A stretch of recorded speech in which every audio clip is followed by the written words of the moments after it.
Welcome to the new and improved BCMA podcast show, brought to you by our friends with Southern Sound Outfitters. Welcome to the BCMA show podcast. We have two very special guests. One of our very own, Kyler Ordway, is back with us today, and also an alum of ours, Mr. Dustin Sonnier, is with us. How's it going, guys? Oh, it's going, man. It's going, you guys.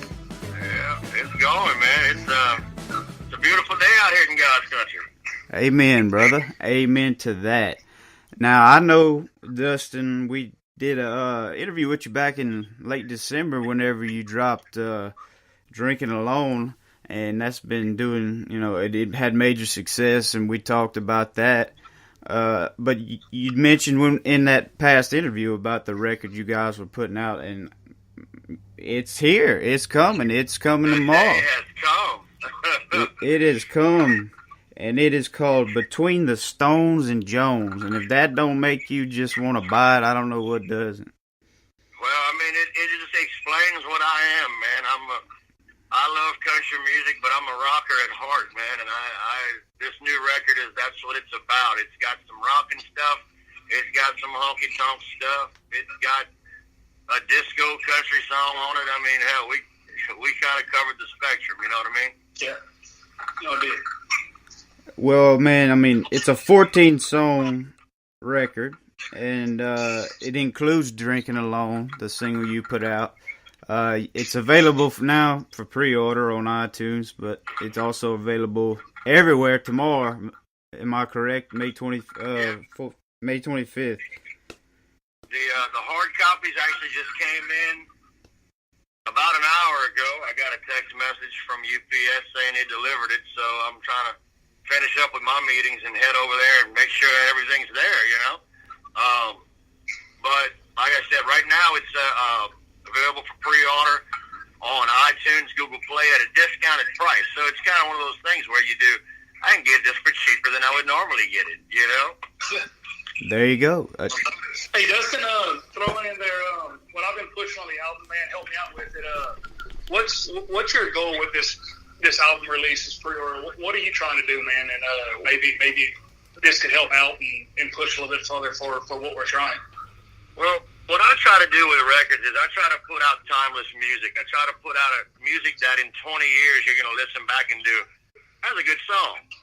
And with the success of the other records that we've had out and all the stuff over the last few years, we're kind of in a position where this record can chart on Billboard and be a big deal.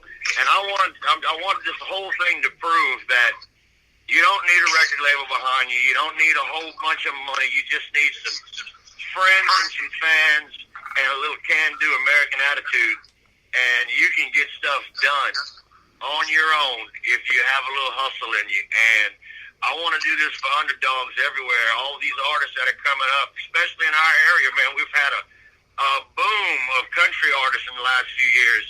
And I talk to a lot of them, and they get discouraged, saying, well, it's tough and this and that. And I say it is tough, but you stay the course. You don't give up. You keep fighting for it, and it will come. And if this record does what we're thinking it's going to do, it's going to blow up. Of course, it's going to take us to a whole nother level, but I think it may open doors for a lot of other artists in this area to let them be heard and let them see that, like I said, with a little can-do American attitude, you can get some stuff done.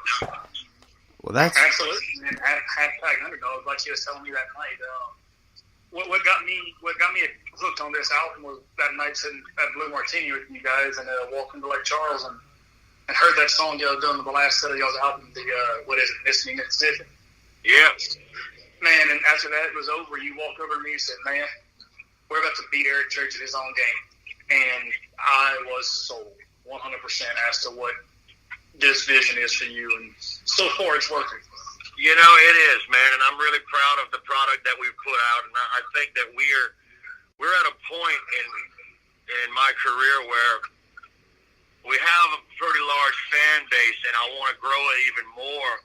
And I think that our fan base here in Louisiana, proving a point that everybody's purchased this record, and people can look at it and say they did this much with a fan base here in Louisiana and Texas, and really proved a point that you don't need a major label behind you. If you have some hustle in you, you can get it done.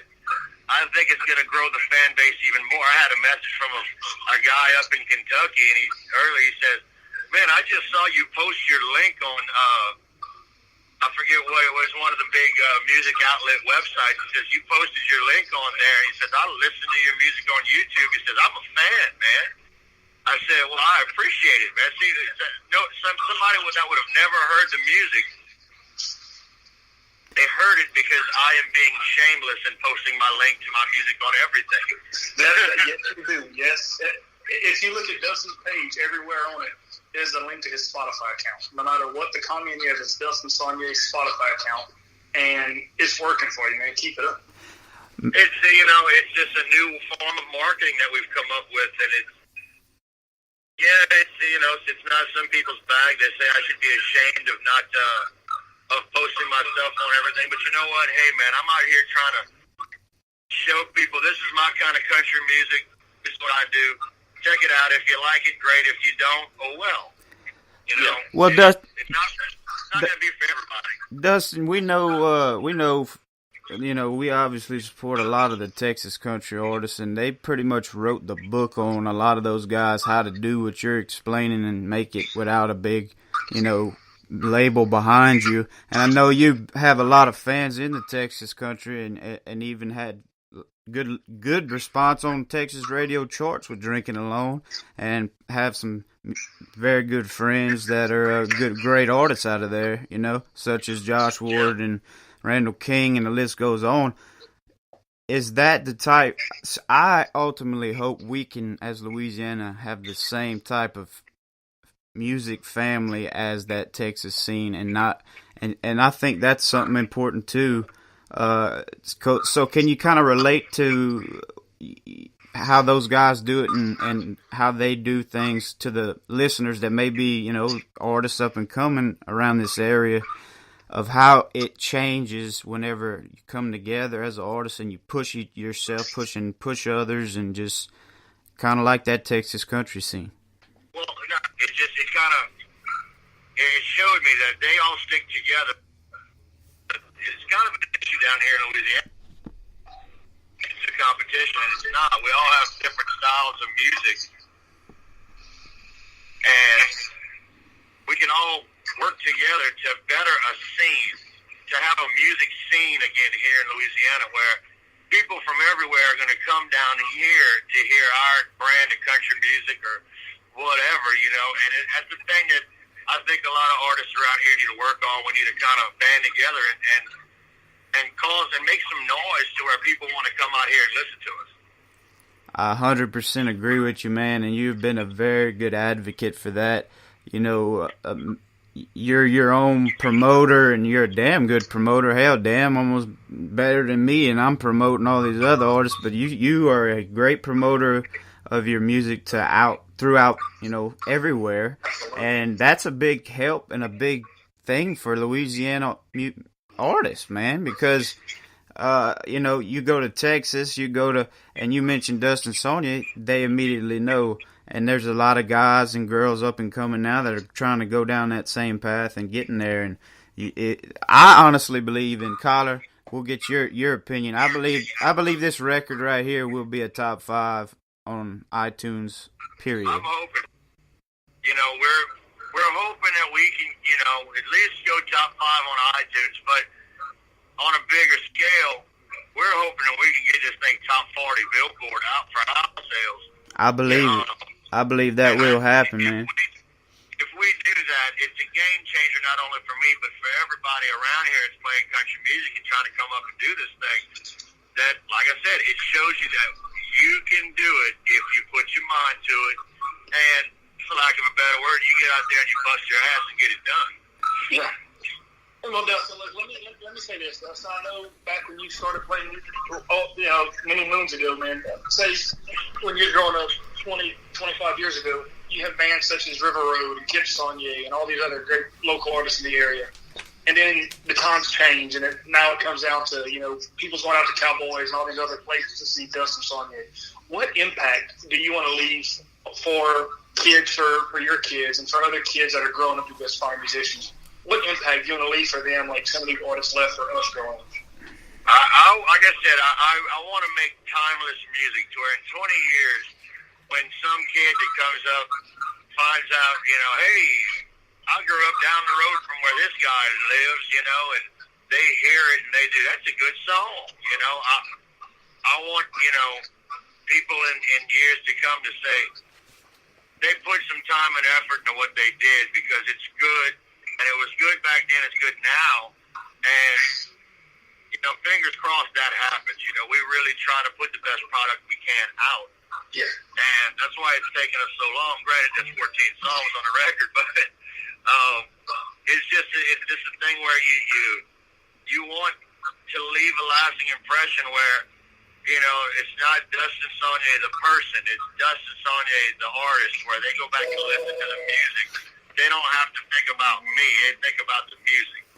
Well, man, you have definitely, throughout all your past records and EPs, have delivered. I have not yet heard a bad Dustin Sonnier song, and I'm not saying that as a fan and as a Louisiana. I'm just saying in general. And this record is a 14-song record. That's the biggest complete album that you put out so far, correct? Yes, it is. I think it's definitely gonna take that. Exactly what you're wanting to that next level, man, because every EP you'd put out, it's like, damn, this is a great song, damn it. But with 14 songs, man, I can't wait to dive into it. We've got 14 great songs. I really think that we do. I spent countless hours and nights staying up, and I went through 5,000 songs to find a few that we recorded that I didn't write.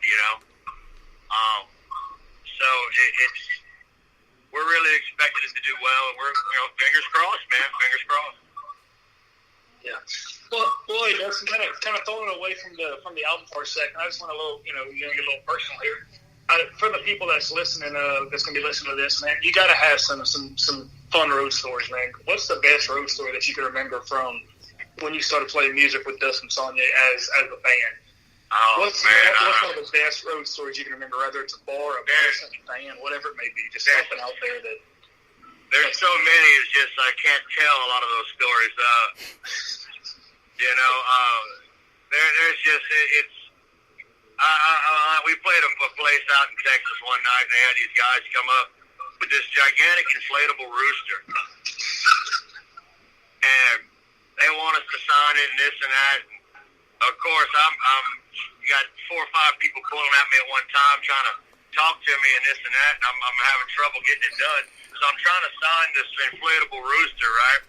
And I'm not paying attention to what I'm doing with my hand, and I wind up popping the damn thing. They were nice about it. Like, it's good. I felt bad, but you can patch it, I guess. So this kind of like steel tape, man. So it tends to happen pretty often. Y'all have some fun times on the road. From what I've known you guys, it's always a fun time with Dustin Sonnier and the one, huh? Yeah, man. We like to cut up. We have fun. I like to play pranks on the guys in the band. That's how I entertain myself. Like, I'll take everybody's underwear out of their bags, soak them in water, put them in the freezer in the hotel room, and then turn their alarms off. So I'll be waiting downstairs drinking coffee, waiting for them to come downstairs with frozen draws, and they're late, That's hilarious, man. That's hilarious. I get bored very easily, and I find ways to make myself laugh. Well, going off of what the road stores and everything, I know you've played with many, many artists, whether it be on the same concert, same show. What has been some of your favorites that you've made relationships with? Well, I mean, yeah, we've done a lot of shows in the last several years, but, one of my favorite shows probably, we did that show with Joe Diffie, man. I grew up loving Joe Diffie. There's probably 15,000 people out there. That was a great one, man. Hell, even, some of my friends, we went and do a show with Randall King and Josh Ward over there in Conroe last year, around October last year, and it was just a treat. I mean, you got to think, you're in the middle of Texas, and you're playing some country music out there with these folks. And, we just stand out a little bit because we just have this Louisiana feel to everything we do. We can't get rid of it, It's just, that's where we're from. And it was just fun, man. I enjoy it. Anytime I step on a stage, I'm having fun because it's something I love to do, and it's something that I hope to be doing for a long, long time. Well, what about the show you played with Cody Johnson back in Beaumont of last year? Yeah, man, that was an epic show, man. Everything I've done big was outdoors, We've had 15,000, 20,000 people at shows, but that's outdoors. This was like, 12,000 people indoors. And you could feel them screaming through the walls, man. It was just electric, It's a feeling. And I'm friends with Cody and all those guys, and they're just wonderful, wonderful people. That was the question. What's Cody like? What's Cody like? I said He's exactly genuine. what you would want. Exactly what you would want him to be like. That's him. Yep. He's just an old cowboy, and he's a nice guy. And we were hanging out, and he said, I looked at him. I said, "You tired, ain't you?" He said, "This is the 5th morning in a row." He says, "I'm whipped." I said, "Well, saddle up, buddy, because you got another one." Yeah. And he's just a good old boy. And man, that to me, you talked about everything you've been talking about proving to younger artists that it can be done to put a name out there. I think Cody is like the billboard of that, man. To come from, he did all of what he's done. I mean, I know he now has a record thing in Nashville with Warner, but he made all that in his whole team through no, label or anything. And I think that's just is exactly the path that you're on.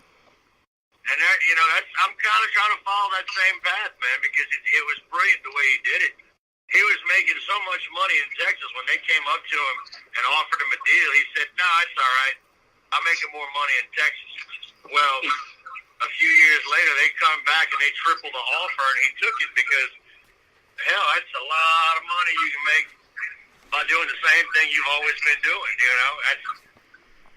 That's my whole goal, is to show everybody, just like he does, that an underdog can win if you put some effort into it. You don't need, you just need a fan base, because that's where it all begins. And a lot of people lose touch with that. It begins with your fan base. If you put out good music, that's great. But if you ain't got nobody to listen to it, it ain't gonna go nowhere. You gotta be in touch with these fans. Absolutely. You gotta make these fans feel like you're part of it. You gotta make them part of it. You gotta be friends with a lot of them. You gotta do a lot of stuff to show people that, look, hey, I'm just like you. I just get to do something really cool for a living. Yeah, and I definitely I have a buddy, Jacob Bryant, that told me a story about, he said, I don't listen much to Taylor Swift, but I admire the hell out of her because I've seen she would just go to her merch table and sign and be there for hours. He said, and that's what I do every show. I go out there and interact with these fans, man, and that's it, man, building a fan base. Well, and I did that the other night, man. I had the flu. I was dying. I still went out there and hung out with folks and signed autographs and took the pictures and all of that. Just because that's what you have to do. This is part of the game you're in, If you're, getting off the stage and taking off running, that's not what people want. People want to feel like they're part of it, and that's what you got to do. You got to make them part of it.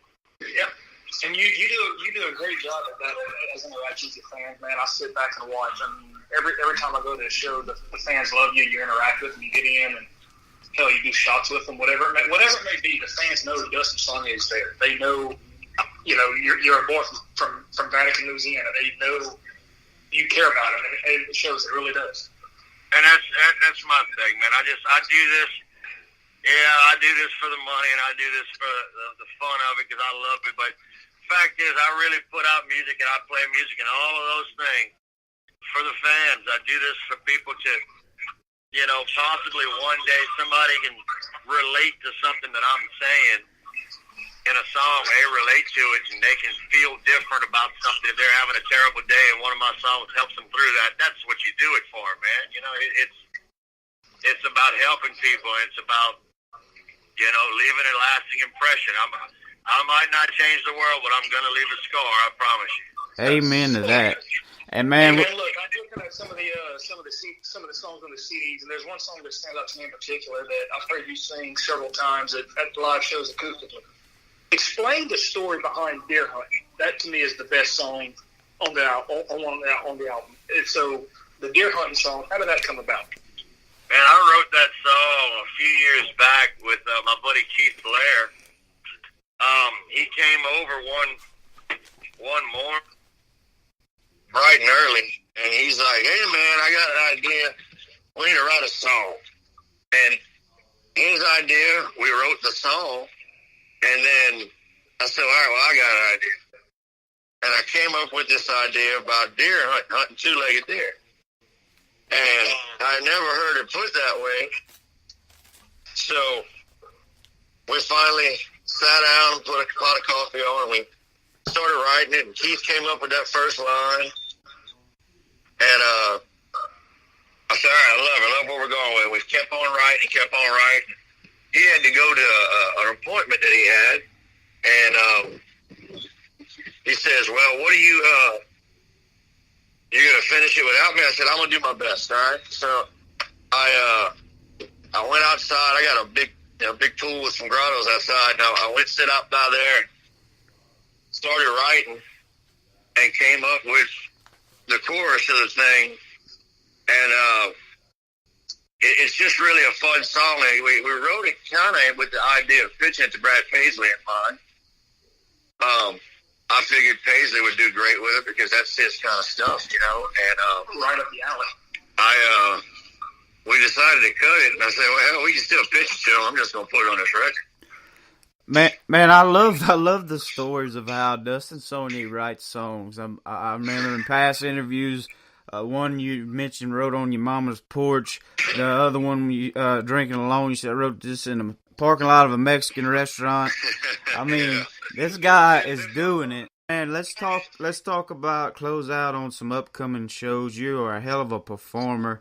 And I mean, I would know you as, I just call you Mr. Cowboys because it seems like that you're there all the time. But you're going to be there this Saturday, May 25th, down there at Cowboys and Scott. That's going to be a hell of a show.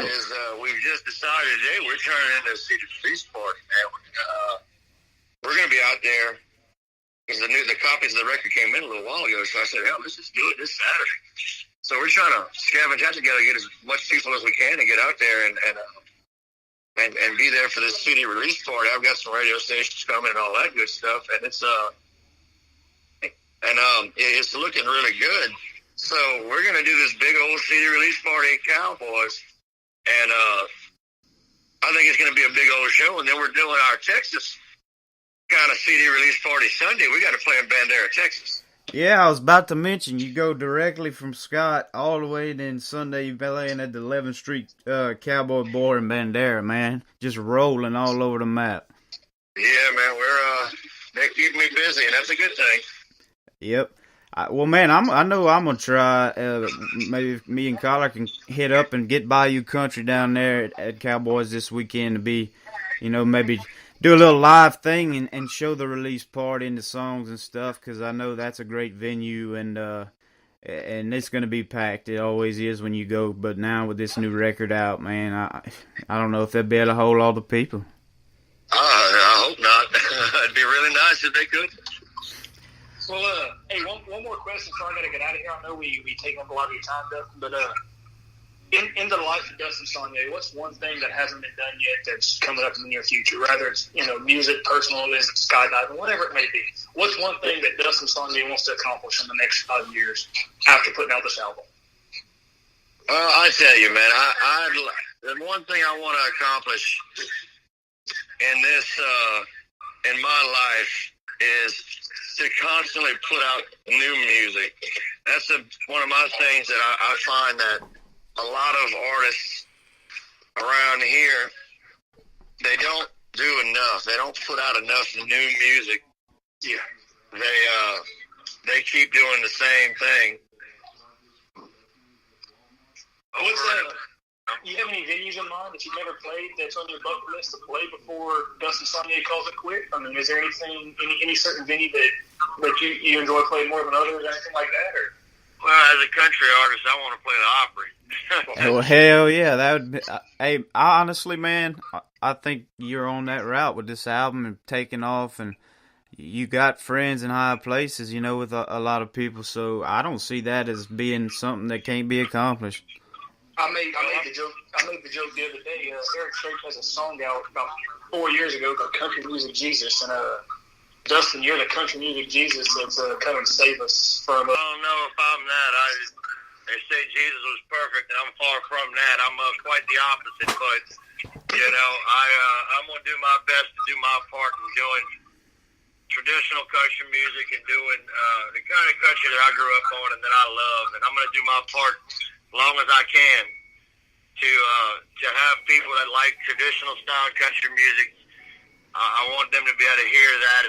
If they want to look for it, they can call me up. I'll be there to do it.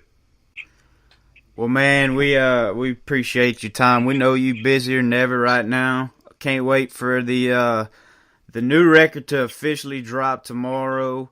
Kyler, definitely glad to have you back on and do a segment with. Absolutely, brother. Glad to be on. And we'll definitely be doing some more. And like I said, be sure if you're in the Acadiana area this Saturday, you want to go down to Cowboys and watch, because this is going to be one heck of a show. It always is, but this one's going to be extra special. And you can get yourself, a hard copy CD and take a few shots with Dustin.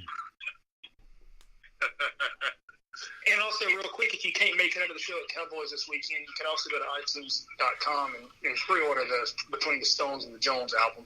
It's open. It's for pre-order now. I got mine. I'm pretty sure Jacob got his. I know all my buddies got mine. So if you can't make it out to Cowboys, come on out and go to iTunes on your iPhone and pre-order the album. It drops tonight at midnight. That's another way to have access to that beautiful piece of gold. Yeah, I just before we started this interview, I shared on our Facebook page a link to the pre-order for the record, so that people can definitely go and check that out, man. And go to DustinSonnier.com and keep up with all the shows he cut coming and everything, man, and all the social medias. And man, we just really appreciate you taking time to talk with us, man. Well, I appreciate you guys having me. Yes, sir. And like I said, you're always welcome back. This is, I think, our third interview, and hopefully not the last. When you hit it big time to the Opry, man, don't forget the small guys like us. Absolutely not. All right, Dustin. All right, Kyler. Both you guys have a great. Have a good one. All right, man. You too, man. Later. Mr. Dustin Sonnier, what a pleasure to have him on. Like we mentioned, go check out that new album, Between the Stones and Jones. I think it's going to be big time. Thank him for taking that time. I definitely always like to close out and thank some of our friends and sponsors and partners that help us do what we do. First and foremost, definitely have to shout out Southern Sound Outfitters. They've been with us since day one. Great organization. Also want to make a shout out to Pro Country. It's a blog website. They do interviews, and they have an interview with Dustin you can go check out as well. Also want to thank the Texas Country Music Association. I mean, we're proud members of that, and they do great things for the state of Texas and a lot of independent artists. I also want to thank Blue Lark Entertainment out of Texas, and Generate Promotions out of Texas, Trick 44 Entertainment out of Texas. Also, our Louisiana sponsors, Swamp Assassin, first and foremost. They've been with us almost as long as Southern Sound from day one. And newest is Bayou Lemons. They got some great apparel and some great gear. Check them out. And also shout out to LouisianaCountryMusic.com. They have a whole page in the community of Louisiana artists, and they do big things for all the Louisiana artists. Also, want to thank the listeners. I mean, the fans. The more you guys listen and share this, the more we can get great artists such as Dustin out there. And that's the whole goal of the Bayou Country Music Association and this podcast. So, hope you enjoyed, and until next time, y'all have a blessed one. Thank you for listening to this episode of the BCMA Show podcast, available on Spotify, iTunes, iHeartRadio app, and our YouTube page. For more information, be sure and check out our website, BayouCountryMusic.com.